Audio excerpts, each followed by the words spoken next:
Hi, and welcome back. Today we'll be diving into another powerful case study that I'm really excited to share with you.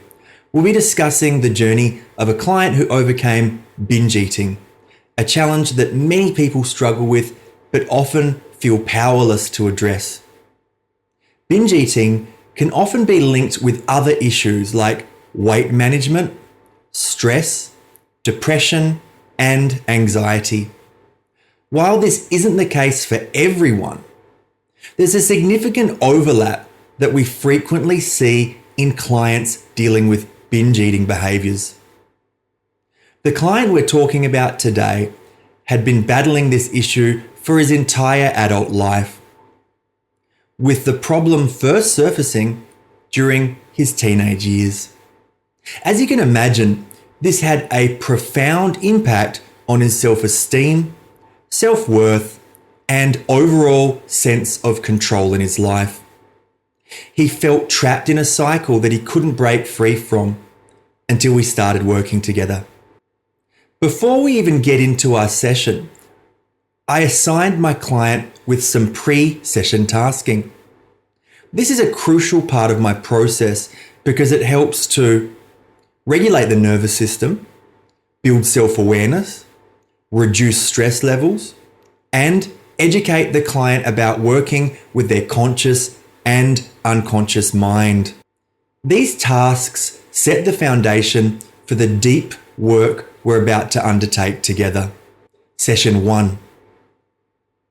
In our first session, we uncovered some significant unresolved traumas that were contributing to his binge eating behavior. He had experienced the loss of several loved ones, which had left him with lingering negative emotions that hadn't been fully processed.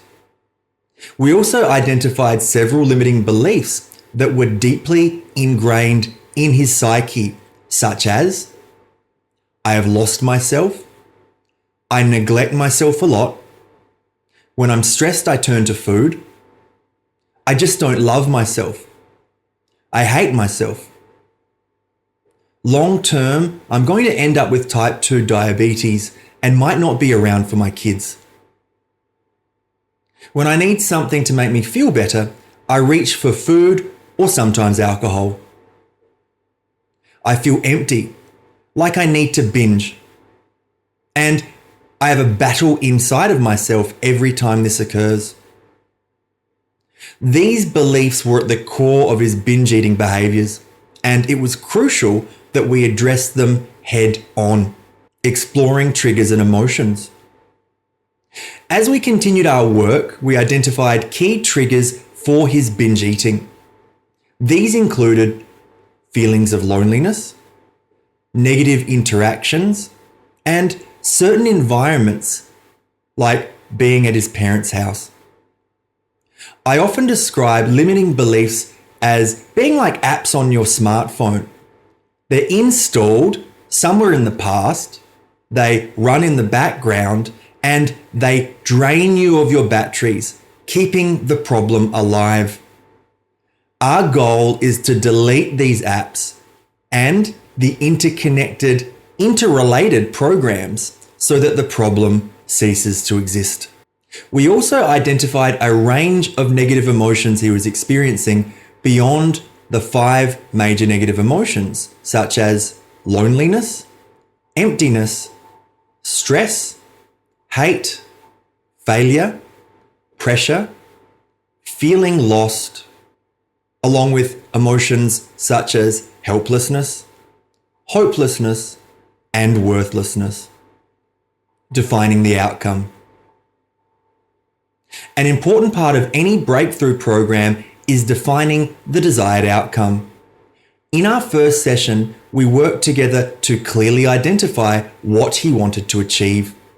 His desired outcomes included leading a more organized life, taking better care of himself, including regular self-care activities, developing healthier responses to stress, no longer binge eating, learning to love himself without seeking external validation, becoming a calmer and more patient parent, engaging in activities that bring him joy like yoga and hobbies. With these goals in mind, we were ready to move forward. Session 2. In our second session, we focused on releasing the 5 major negative emotions, which are anger, sadness, fear, hurt, and guilt. This session laid the groundwork for deeper change and opened the door for the client to start experiencing significant shifts. Session 3.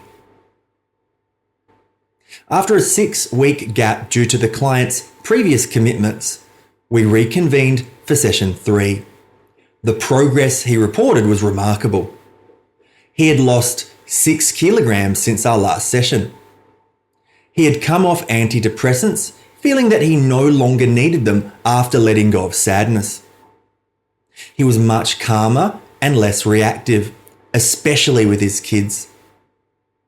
We also addressed remaining negative emotions like loneliness, hate, and resentment, and tackled several limiting beliefs, such as, when I'm at my parents' house, I need comfort from food. I'm not good enough. I hate my body. And you'll never be perfect, and that makes me sad. This concluded session 3. Session 4. In session 4, the client shared some valuable insights he had gained. One realization came from a conversation with a friend, helping him to understand how to better communicate with his kids. He also found that instead of reaching for medication when feeling anxious, he could use the peace process, which is a self-initiated process I teach my clients. This was a major breakthrough in his journey. We also identified and released additional limiting beliefs and emotions such as depression and worry, which had previously been holding him back. Session 5. Finally, in session 5, after another 8-week gap, the client reported even more incredible progress. He had lost an additional 11 kilograms. He felt that he had found himself again and was back in control of his life. We addressed the last few limiting beliefs, such as, I was worried with all the new responsibilities that I would go back to old habits. I'm worried that if I get anxious, it will lead to bad habits. With these final pieces in place, he agreed that he achieved his outcome and was ready to move forward, free from the burden that had once weighed him down. This case study is a powerful reminder that real change is possible. In just under 8 hours of coaching, this client went from feeling trapped in a cycle of binge eating and depression to regaining control of his life and finding peace within himself. If you or someone else you know is struggling with similar issues, remember that there is hope. Change is possible. Thank you so much for watching. And if you found this video helpful, please give it a thumbs up, share it with others, and don't forget to subscribe for more transformative stories. You can connect with me online via Instagram at Matthew Tweedie Coaching, or send me an email at info@matthewtweediehypnosis.com.au. I look forward to seeing you in the next video. Take care.